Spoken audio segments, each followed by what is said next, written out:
Assalamualaikum nama Bapak semuanya. Waalaikumsalam warahmatullahi wabarakatuh.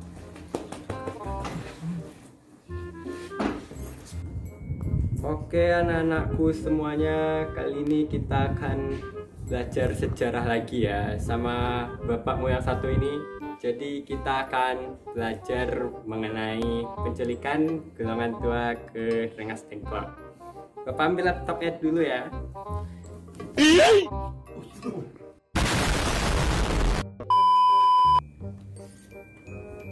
Oke anak-anakku semuanya, kita nonton video ini dulu ya.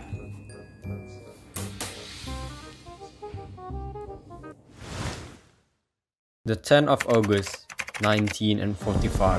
This is Hiroshima. The day after the atom bomb exploded over Japan's seventh largest Perkenalkan city, ini Sultan and etched its Syahrir. message of doom to an empire. Heat traveling at the speed of light cast a shadow over Hiroshima and over the land of the rising sun. These films, taken by the Japs and confiscated after the armistice, tell a dramatic story of destruction and terror. Ketika that itu followed Sultan in the wake Syahrir of the mendengarkan French atom bomb kabar loosed dari over a radio military BBC colony. bahwasannya 20% Jepang of the city's telah population dibombardir was killed. oleh sekutu Some by dengan radioactive bom gamma rays, Little Boy others by the heat yang of menghancurkan radiation that Hiroshima showed its dan intensity in Nagasaki. many freakish ways. Mendengar kabar itu, Sultan Syahrir pun bergegas menemui Khairul Soleh dan Sukarni mengabarkan bahwa ini saatnya waktu yang tepat bagi Indonesia.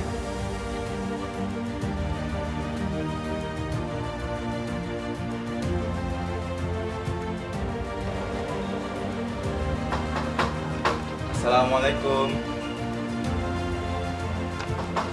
Assalamualaikum. Waalaikumsalam. Permisi, apakah Bung Karno-nya ada? Ada sebentar ya. Oh ya, saya masuk.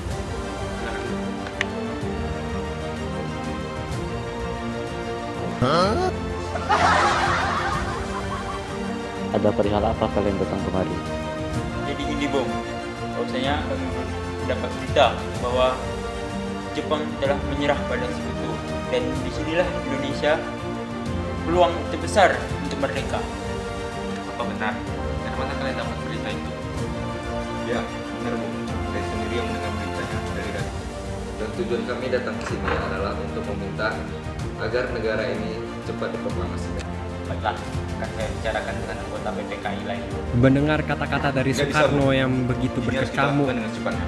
para kaum Selain pemuda mencegah ini pun kekosongan merasa perusahaan di frustrasi bagaimana caranya agar bisa memaksakan pendapatnya kepada golongan tua, sehingga muncullah ide menculik golongan tua ke Rengas Dengklok.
Siapa kalian?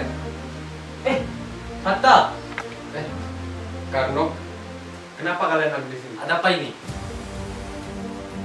Maaf Bung, kami terpaksa mengasingkan Bung Karno dan Bung Hatta ke Rengas Dengklok itu dengan tujuan untuk menghilangkan segala pengaruh agar kita dapat memproklamasikan kemerdekaan secepatnya. Soekarno, Hatta, saya sudah menemukan solusi yang terbaik untuk negara Indonesia. Mari kita ke rumah Laksamana Maeda untuk membicarakan solusi ini. Mengapa kalian tidak mendiskusikannya bersama kami? Ikuti saja perkataanku.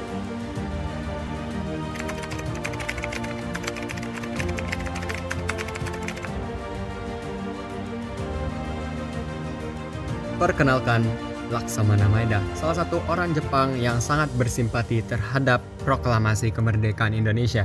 Beliau bersedia untuk meminjamkan rumahnya kepada golongan tua untuk penulisan naskah proklamasi.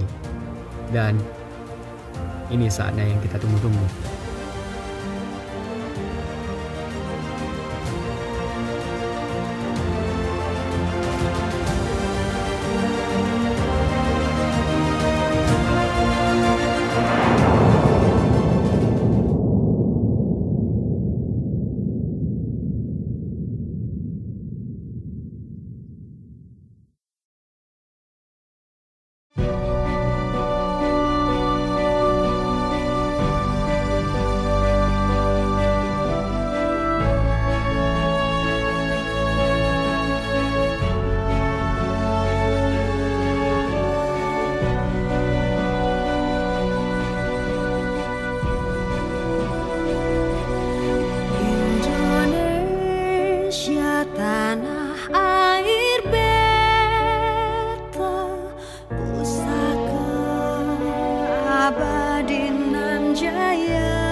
Ya, ada apa?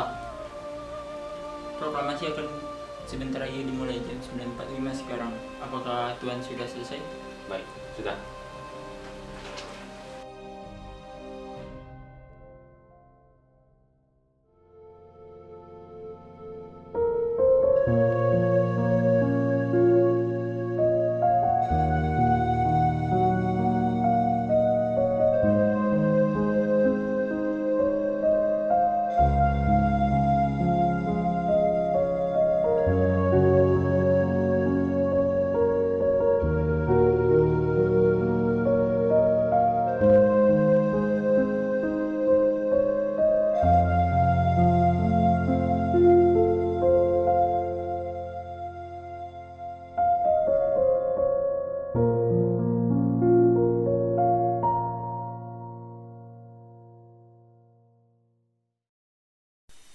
Proklamasi.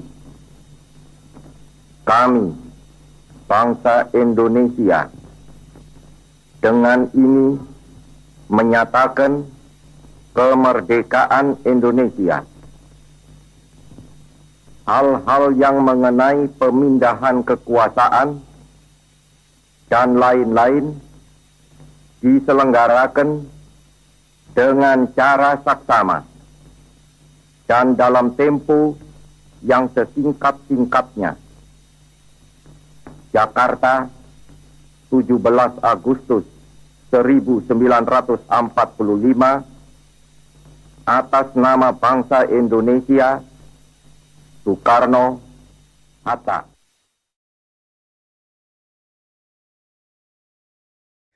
Bagi kami sebagai generasi muda Indonesia yang nantinya akan memperjuangkan bangsa Indonesia di masa yang akan datang, proklamasi bukanlah ucapan, deklarasi suatu bangsa untuk berdiri. Jauh dari itu kita bisa melihat dalam sendi-sendi kehidupan. Contohnya bidang pendidikan.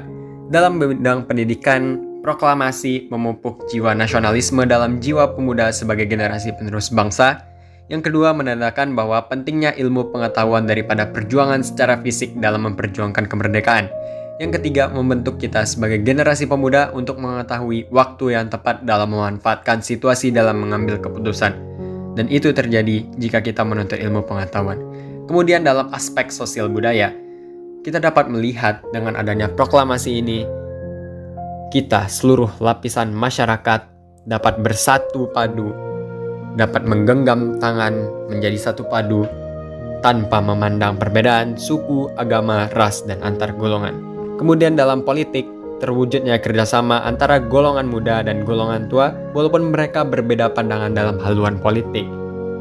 Kemudian yang terakhir dalam aspek ekonomi, dengan adanya proklamasi, Indonesia mulai dapat mengatur keadaan perekonomian sehingga Indonesia bisa belajar untuk memanajemen bagaimana keadaan perekonomian pada negara ideal.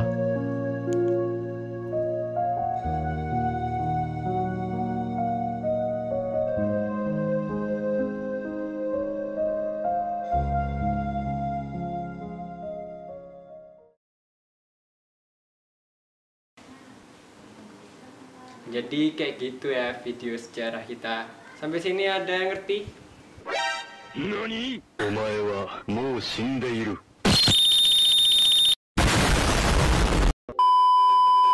Oke anak-anak bapak sekalian, kita hari ini belajar sejarah ya.